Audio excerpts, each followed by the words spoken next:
Hi, everyone. Welcome to Mother Knows Death. We were at the Darkside, New Jersey, so we wanted to let you know all about our experience before we play our live episode that we did there. Yeah, it was really cool when we showed up. It was this huge convention with lots of vendors. They had food and performers.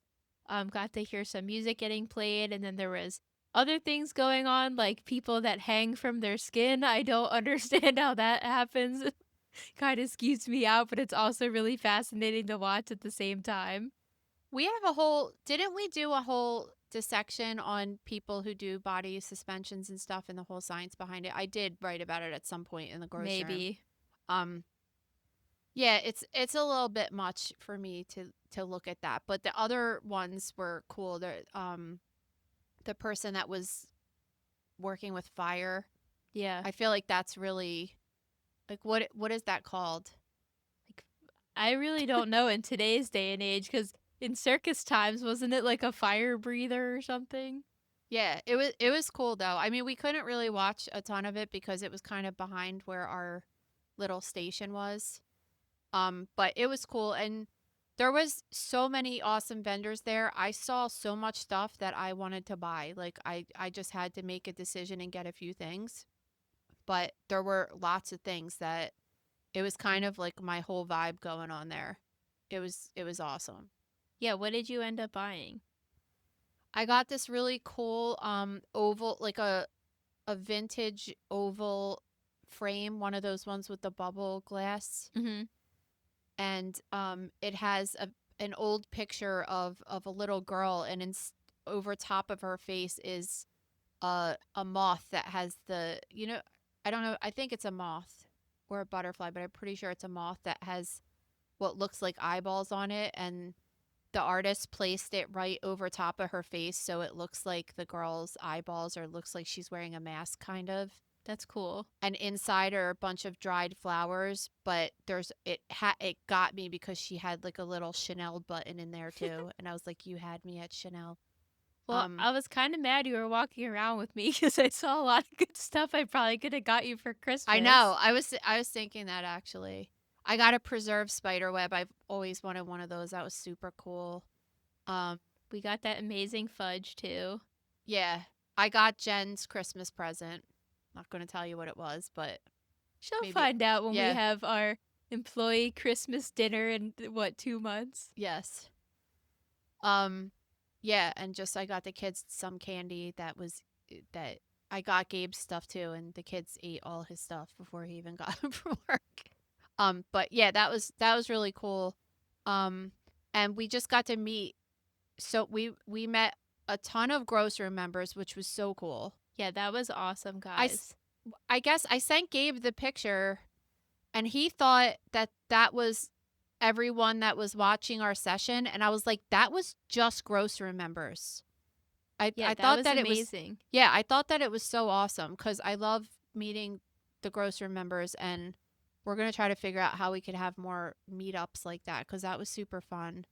Yeah, And but then it we was had like other like people that we've seen at other events, friends. It was cool. Yeah, it was great. And then we had the booth, so people were coming up to get their book signed and just talk to us. And it's super special that we are building this community with you guys, with the grocery members. We have some new people that are just listeners to the show, and it's been super cool. Everybody we met was more than nice. We can't be luckier to have you guys. Yeah, really. And everyone that worked there too at the event, they were all awesome too.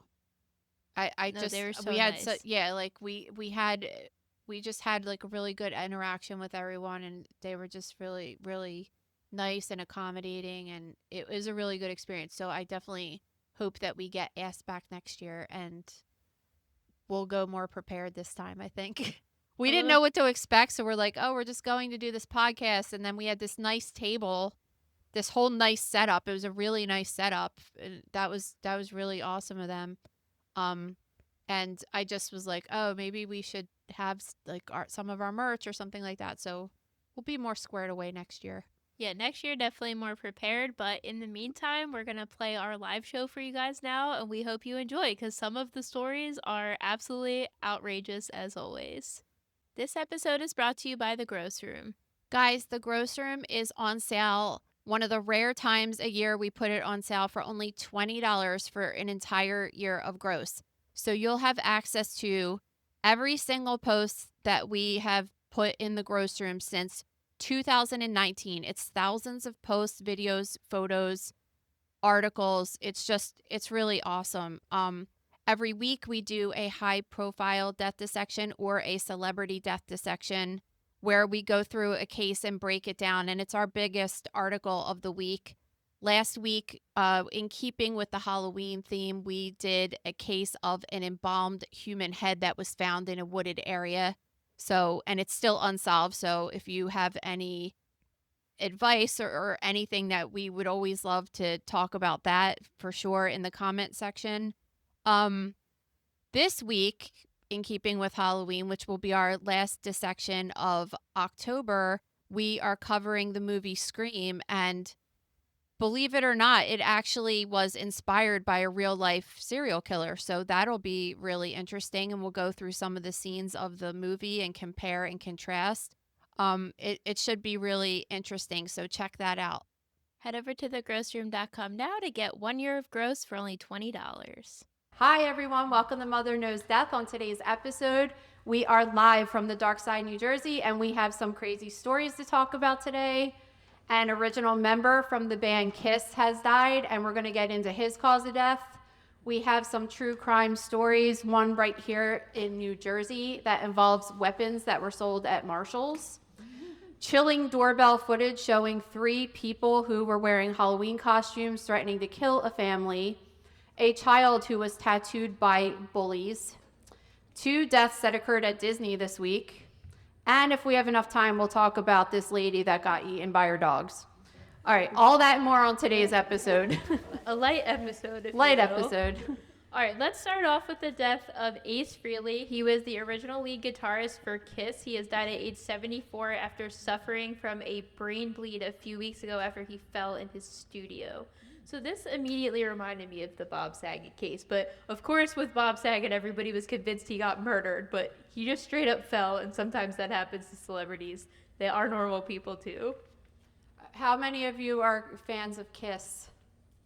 Yeah, we know Ricky is. So a lot of you. I got yelled at in the car because I thought it was Star Child, and he said, "No, it's the Spaceman." I even knew that. Come on, dude. I don't know all this Kiss history. Sorry.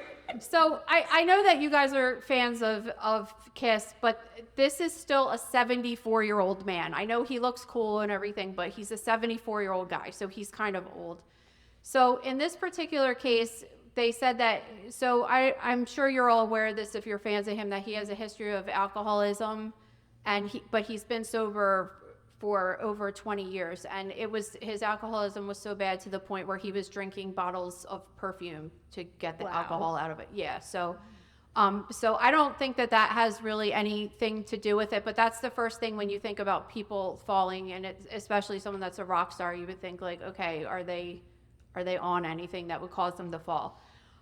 So I don't know exactly what caused the fall, but they said that it wasn't really, they didn't initially think it was that bad, and then it progressively got really, really bad. And that's one important thing that I want you guys to get out of this, is if you ever hit your head, that you should always go to the hospital, because this is exactly what happened to Natasha Richardson. I don't know if you know her name, but she was the mom in the Parent Trap movie, so I'm sure all of you guys remember her. And she was skiing and hit her head and didn't think it was that bad, and she ended up dying because she didn't go to the hospital. And she really could have survived that injury if she went in a timely fashion. So what happens sometimes when you get older, your brain starts to shrink a little bit, and there's these veins that connect to the outer covering called the dura mater of your brain. And what happens is when you fall, you could tear one of those veins, and it causes blood to come out, but not very fast because it's not an artery. So it's not what you would think of every single time the heart beats, that it would be squirting out. It's more of a slower leak. So he might have hit his head and thought that he felt fine. and then all of a sudden started developing a headache, and then that's when he started maybe having some other symptoms that someone said, okay, we should go to the hospital, which is why they were able to get him before he died, because if he went to sleep that night, perhaps he could have just died in his sleep. But they were able to keep him alive, but he was on a ventilator, and they just said he's not going to get any better, and that's when they eventually decided to take him off of life support. But doesn't it make you think of the story we covered that all these people are taken off of life support prematurely? Wasn't the statistic insane? Yeah, we had some story about studies that have been done on people on life support that they might not really be gone. People surviving and getting off of it because their families said that they didn't want to take them off.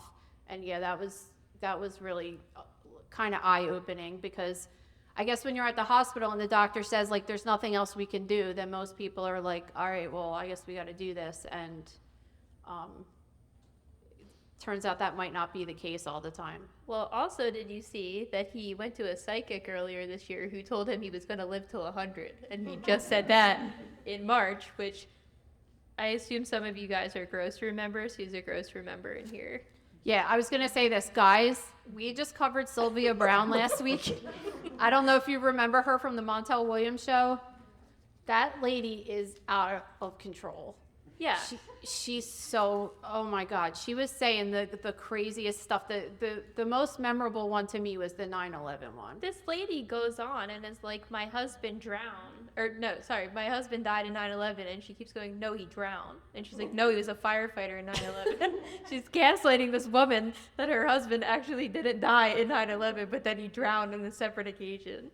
It was just insane. Like really horrible shit. This one lady said that she was struggling with infertility this whole time, and then she's like, will I ever have my own child? And she's like, no.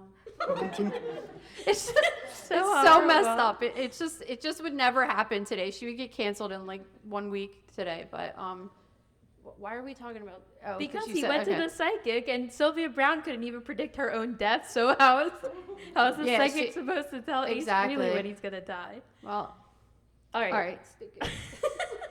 A New Jersey woman has been arrested after allegedly buying a set of knives at Marshall's and then using one of them to stab a woman she got into an argument with in the parking lot. Yeah, so I think what happened was, I don't know, is that a flute that I'm hearing right now? I think you're right. Just like rando flute. So I think that the fight had started in the store. There was some kind of fight over the checkout situation, and she had went back in and bought these knives, which I think is kind of crazy, because do you ever get something that's in one of those packages that are impossible to open? Seriously. Like, it's kind of amazing that she even was able to open it up and get the thing out. And then, yeah, she went back out in the parking lot and stabbed this lady a bunch of times. She didn't kill her, and they said that there was no life-threatening injuries, which means that she wasn't very good at it. And she really just probably stabbed her into her skin, but didn't push it through enough to actually cause any kind of damage, which is good for her, because if that lady died because of that, she would have been facing a lot more jail time. All right, let me tell you how this would have happened to Mama. Because we always make fun of my mom on the show, by the way. That just for those of you who haven't listened. They were at Marshall's, which is a BQ special. She's always there. Oh, wait. Marshall's is her target audience. Yes. So she's at Marshall's, and then the argument started because the woman was taking too long in the line, which, you know, they fill the lines with a bunch of shit so people spend more money. So I totally see Mama looking at every cup, every candle, and getting yelled at. And then I don't know if we've told this on the show before, but she got in a fight once at a gas station, and a lady threw a milkshake in her car. So this is exactly why I could see her being in this situation. But yeah, this suspect I think it was Aunt Terry gave the lip first. Yeah. Oh my God. When Aunt Terry and Beth are together, forget it. They are the worst. All right. You're okay. We can go on tangents. It's fine.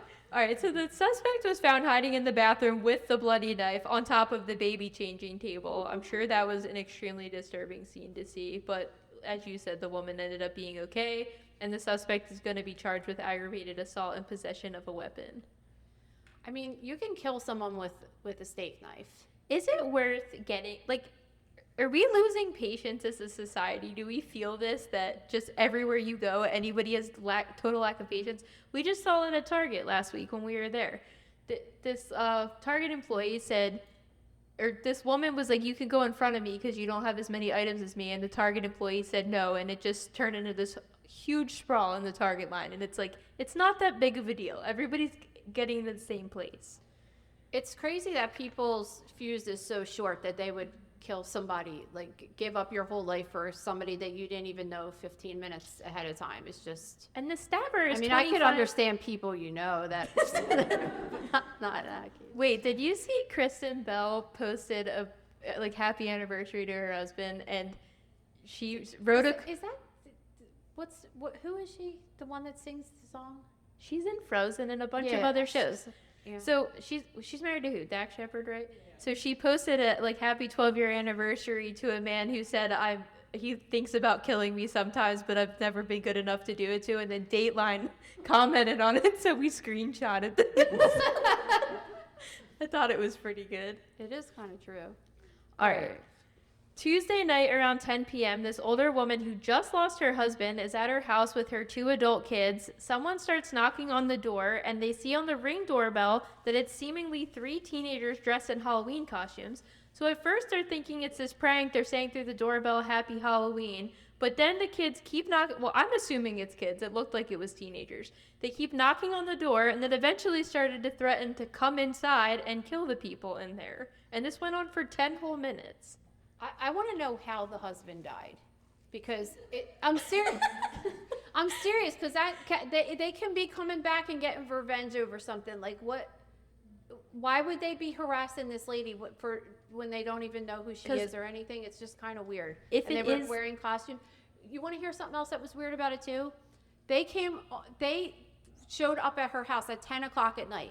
I'm sorry, anyone in here, if you look at your doorbell and see people on October 15th or whatever it was at your doorbell in costumes, she was like, I said back Happy Halloween.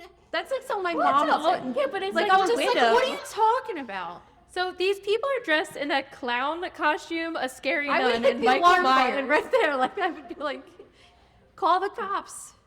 I don't know, because part of me wants to attribute it, if it was teenagers, to them just being absolute idiots and just going around and trying to do this, but it's not funny. Like, that would scare the shit out of me. Well, they also broke the fence and went into the backyard and cut their screen. So they were trying to get in the house, and they said, if you don't come out, we're coming in. Yeah. It was a little bit more than a prank. People, I've never seen The Purge, but people were saying it was like a scene that happened in the movie. But you could watch online the whole doorbell video, and then, you know, the kids eventually leave, and then the family's coming out, and the one lady's like, don't shoot me, to the guy inside. I'm walking around, I'm like, what is going on in this situation? It was Mike Myers, a clown, which is scary, and a sinister looking nun, which is also scary. I hate this. And then how are you supposed to possibly catch people like this when they're in full costume? I mean, their identities were completely concealed. You couldn't see anything. It's insane. I don't know why she thought to say Happy Halloween. I just Think think it's weird. about Like, your I'm mother. scared if a person's trying to like sell me solar panels or something. Like, I don't want anybody on my porch. Oh my God. Anytime a solicitor knocks on my door, I'm like, you got balls, dude. Like, this day and age, this is Well, not yeah, and then, comforting. so this is the part of the story too. Like, apparently these people were legally owned firearms, and they said that they're lucky that they were considering using them on the people, which they could have. And Well, I guess I don't know if you would get in trouble for that because they weren't actively attacking you or something. I don't know how that works. Didn't we cut a story a couple weeks ago where a kid got shot doing Ding Dong Ditch? Yeah. My kids just did that last night, actually. To We you? were no, when we were walking to the haunted house. Oh my God. All right, a 10-year-old boy in Thailand had to get laser tattoo removal after his bullies used a makeshift tattoo gun and tattooed the word pussy onto his forehead. It's like funny, but not. Like, it's just like, It's not funny at all. no, it's, come on, the word pussy's just funny. Like, it's just, I'm funny when you call making fun of somebody it. one, but- I'm not making fun of the kid at all. I just think that it's outrageous that it happened, but It's because she bullies me too. Yeah, you would definitely get pussy tattooed on your forehead by me for sure. Do you hear this? This is all proof. She's not joking. Unreal. She's gonna show up on next week's episode with like some. In front of all our friends right here, you're gonna do this. Unreal. Anybody that knows you knows that I say that about you all the time. She does. It's endearing. Anyway, She loves listen. making fun of me. She's what my kids would call a Karen. They when your living room was set up more formally as our office, I have my business cards on the desk, and the kids crossed out my first name on every single one and wrote Karen. Like destroyed like $30. That was when her name was Paultier before she got married too. So it was like It said Karen Paultier. Yeah, it just sounded funny. Unreal. So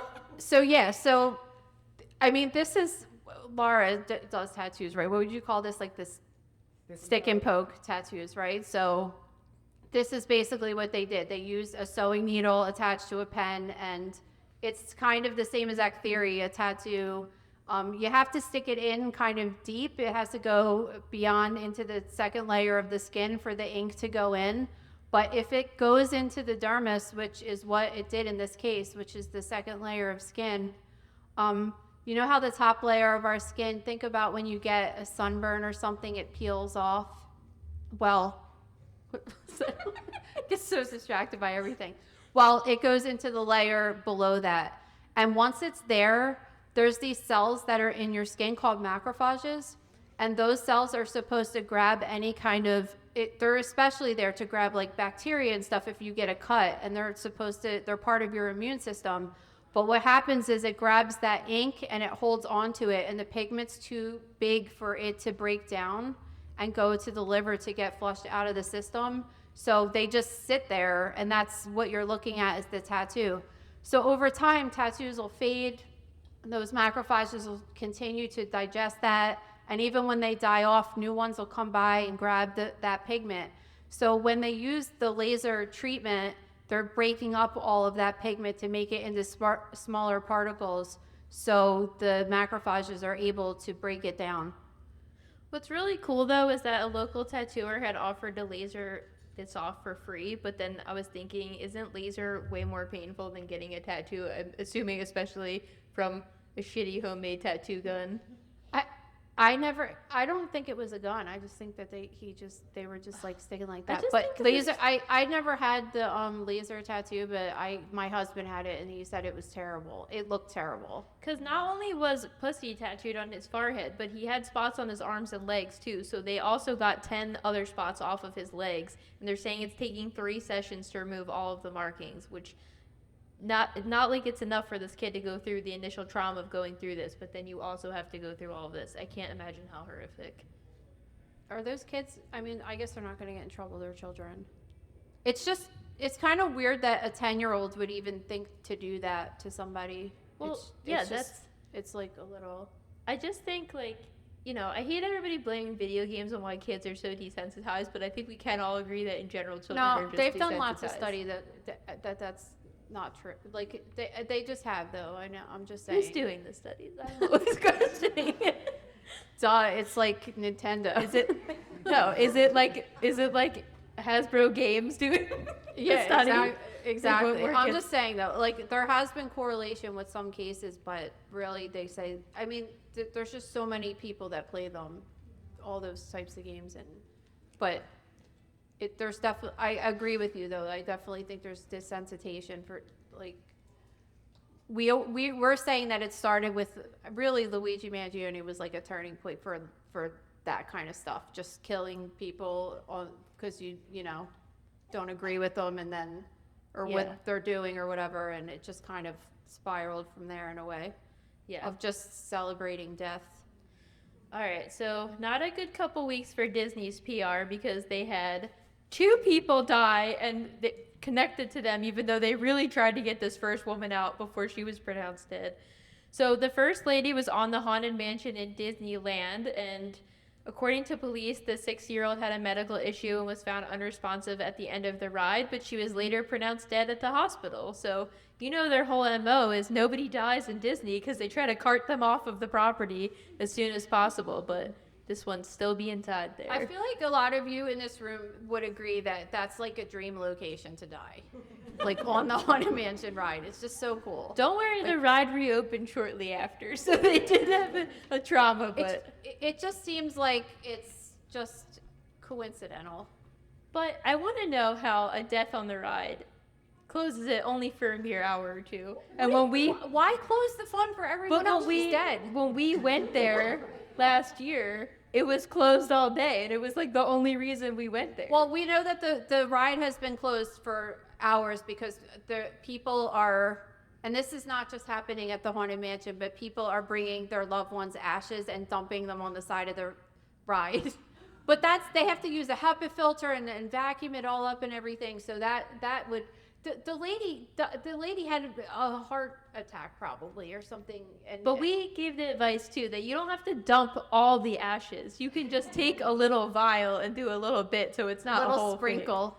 Yeah, it's still the same sentiments. Don't screw up everybody else's day, but I mean, it's not this lady's fault she died. Well, so there's only a few things that, especially thinking that she's at Disney World, so she's probably not sick, like with sepsis or something. That's what you think. No, I know. I could see that you have this big, expensive trip planned and you really want to go, but let's just assume that she was a fairly healthy person. She was only 60, right? She was very young. So, there's only a few things that could cause you to drop dead like that. Like you're fine, and then all of a sudden you're not fine. You're dead. So it could be like a heart attack, a stroke. There's just like a couple different things that would cause you to be walking and talking, and then up the next aneurysm or something like that. There's not that many things that it could really be if she was seemingly healthy or in good health for the most part. Well, except for the bad heart or whatever it was. All right, so then this week, a 31-year-old woman was found dead at the Contemporary Resort in Disney World. So at first there was rumors that a person was hit by a monorail, but officials later said that that wasn't true, and her death is an apparent suicide. This one has a lot of weird details coming out about it. Yeah, we have a website called The Gross Room, and we do every single week, we either cover a celebrity or other kinds of deaths that are just interesting to people. So a couple years ago, we did Disney World deaths, because you hear about them once in a while, but people don't really talk about it that much because it's frowned upon at Disney to think about things like that. But someone did kill himself at the Contemporary a couple years ago. Yeah, wasn't it a character? It was in 2016. Someone jumped in front of the monorail, which is still a possibility because I don't know that they definitely said that she jumped. They said the wording was very interesting. It just said she was not hit by the monorail. She intended to take her own life. Do you understand? So you think like they're it trying still to could have say... hit? Yeah, it still could have hit her, and she could have felt. So you think the way they worded it was that she wasn't hit as a result of the like monorail? it wasn't She an threw accident. herself. Yeah, I don't know, because they didn't really say that, and they said that her cause of death was blunt force trauma. So what that is that's opposed to, you would say, if someone stabs someone at Marshall's, that would be sharp trauma, that you're using a sharp weapon.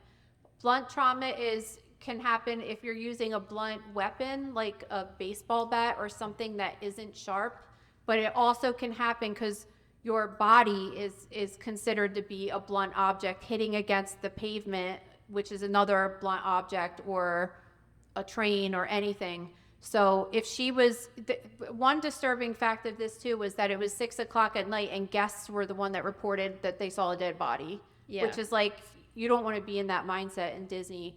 But yeah, this story is, do you have some of the details on her? Yeah, so it started coming out that she flew from her home in Illinois to Orlando without telling anyone. And then somebody on Reddit hours before had posted in a Disney forum looking for a missing woman matching her description, but they have not confirmed the connection between that post, but it seems likely it was her. And then when her identity was revealed and these articles found her Facebook page, they said back in December she had posted a pregnancy announcement with her husband, but there was never any follow-up updates on the pregnancy, and her honeymoon had been at the Contemporary 2 months before she announced that pregnancy. So are we under the assumption that she lost the baby? Did she have the baby and is going through severe postpartum? What is going on? Her family had no idea she was taking a trip there that day. So I did some creeping on Reddit. So this is all just this is all just speculation, but apparently the husband put the post on this Reddit page that was r/Disney and said her name and said that she was missing, and she left without saying anything, and she turned her phone off. Okay. And nobody knew where she was, and they were obviously, she had to be having some kind of mental illness issues in the past, because why else would he be? I mean, I guess it's weird for anybody to do that, but that was setting off alarms that she was missing like that. Yeah. So he was putting this post to say, hey, she was like one of these, like a Disney person. She was there all the time. Well, she not only went all the time, but she had worked there for 3 years as a character actor. Yeah. So I don't think for people that go to Disney World multiple times a year that necessarily would be so random, right? Except in this case, so people were saying that they followed her on Instagram. I don't know if she was one of these Disney influencer type of people, but somebody said that she had a baby girl in July. Okay, so that's what I was wondering, and yeah, so I mean that's just what I saw reading the comments. Like I said, it's not officially reported, but somebody was like rest in peace, my friend. She had a girl in July. I mean, it's likely what was going on there. So, which would make sense. And as soon as I thought about that, I don't know if you guys heard about this story a couple years ago. This woman named Lindsay Clancy up in, she was like near Boston area, right? Or up in New England area there. She had just had a baby, and she killed 3 of her children, and then she tried to kill herself by jumping out of her window.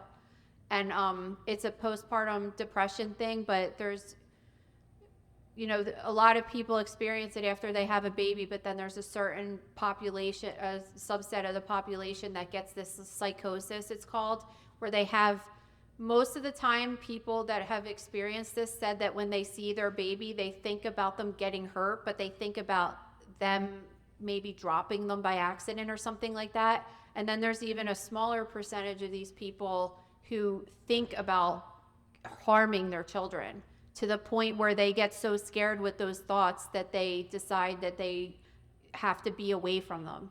And maybe that could be the case of what happened here, that she was having, you hear stories of women that they don't feel a connection with their baby and things like that. And whenever anything like that happens, you should always be seeing a mental health expert to deal with that. And so the woman that I was talking about, Lindsay Clancy, she was actually seeing a psychiatrist because she was having these issues, and she was on medications. And she sent her husband to the store, I believe, to go pick up dinner or something like that. And while he was gone, she killed the kids with like exercise equipment. Yeah, that was and then horrible. She jumped out of the window, and she is a quadriplegic right now. So it's a real thing that I think I mean, it sucks to talk about suicide and stuff, but it's good to talk about because so many people have babies and are around people, and you could start telling when someone's going through it afterwards. Yeah, I mean, I guess as always, we'll try to update you if we ever get more information, but we never do. All right, should we wrap up on this lighter one? A woman eaten by her dogs? All right, police went to go do a welfare check on a woman in her late 60s, and when they got there, they not only found her dead, but discovered that her dogs had eaten her. Her remains were scattered across the property, and they believe she was eaten by other wild animals as well. This happens way more often than you think. You would think that your animal wouldn't eat you, but when you're dead and you're not giving them food, then they're going to eat you. these dogs had these wireless perimeter collars on them, so they were kind of stuck on the property. They think the woman, so she was in her late 60s, they think that she may have experienced a medical event and fell down the stairs, and then the dogs just started to eat her along with possibly other animals in the area. The reason that they have to think is because when you have a person, they said that her mail hadn't been checked for a long time. No one had seen her, and she had fallen in an area where none of the neighbors could see. So she was there for a while. And at that point, there's not a lot of soft tissue left. So if she did have a heart attack, the heart could possibly just be gone. So you really wouldn't be able to tell. Let's say, obviously, they'll check the whole body. So when they bring the body to the medical examiner's office, they're going to do x-rays, and they're just going to see if there's any broken bones or any evidence of a knife attack, a gun attack, or anything like that. And once they rule out that she had any signs of trauma, they're basically going to say that it was probably due to just an accident or a natural event that would cause her to fall down. And so one of the ways that you could tell that the animals didn't attack her and that wasn't the reason that she died is because if there was soft tissue left on the bones, you could see that there was no hemorrhage or anything, which means that her heart would have been beating. So hemorrhage is like when you bleed, it'll be like a bruising around the wound. So a lot of times in these postmortem animal scavengings that we see, you won't see a lot of it. There's no sign that there was life when those wounds occurred. So you also see things like scratches on the bones from the teeth, from the claws. And she had a cat too. One of the things that I hate talking about these animal stories is they euthanize the animals, which is... But the reasoning seemed ridiculous. It is. They said they euthanized the dogs due to biohazard of consuming human remains, and then they euthanized the cat after it was found lethargic and malnourished. Those don't really seem like legitimate reasons to kill these animals. Yeah, and it's just like the woman, if she had anything, it's definitely gone by now, and just like put them in quarantine for a day and let them poop it out and they'll be fine. I don't really understand why they did that. But can you imagine the cop showing up, so you're like, I'm either seeing a Jeffrey Dahmer situation with these limbs scattered around this property, or just a woman eaten by her pets. Horrible. Well, yeah. No, I know. I mean, I feel like cops have seen it enough that when they show up, they know what's up. I mean, there's frantic animals and old lady. All right. You could tune into Mother Knows Deaf every Tuesday, Wednesday, and Thursday on Apple Podcasts, iHeartRadio, Spotify, YouTube, anywhere you get your podcast. And you can follow us at Mother Knows Death, at Mrs._Anjemi, and at Maria Q. Kane. Thank you guys so much for coming out today. Thanks.